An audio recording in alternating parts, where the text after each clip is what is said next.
हा अर्थसंकल्प म्हणजे मुलींच्या सुरक्षिततेपासून स्वप्नांपर्यंतचा आणि महिलांच्या आरोग्यापासून आत्मनिर्भरतेपर्यंतचा ठोस प्रवास आहे. या अर्थसंकल्पात एक ऐतिहासिक निर्णय घेतला आणि तो म्हणजे देशातील प्रत्येक जिल्ह्यात बालिकांसाठी सुरक्षित वसतिगृह उभारण्याचा. घरापासून दूर शिक्षण घेणाऱ्या मुलीला सुरक्षित निवारा मिळाला की तिचं स्वप्न अर्ध नाही तर पूर्ण होतं आणि त्यामुळे उच्च शिक्षणातील गळती थांबेल, आत्मविश्वास वाढेल आणि स्वावलंबनाला नवी दिशा मिळेल.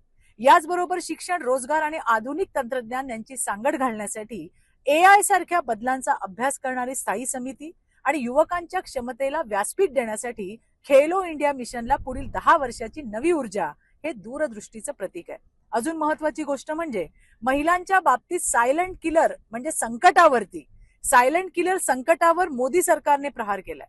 माता आरोग्य, अॅनिमिया, मानसिक आरोग्य आणि सर्व्हायकल कॅन्सर स्क्रीनिंगसाठी वाढीव निधी देत 15 ते 49 वयोगटातील लाखो महिलांच्या आरोग्यासाठीचा हा निर्णय अतिशय महत्वाचा आहे. हा अर्थसंकल्प ऐतिहासिक आहे. का माहितीये?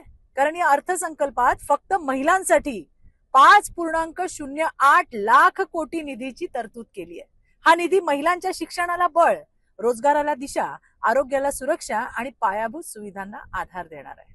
आता खरंच महिला बनणार आर्थिक भागीदार, कारण पाठीशी आहे मोदी सरकार. धन्यवाद. जय हिंद, जय महाराष्ट्र.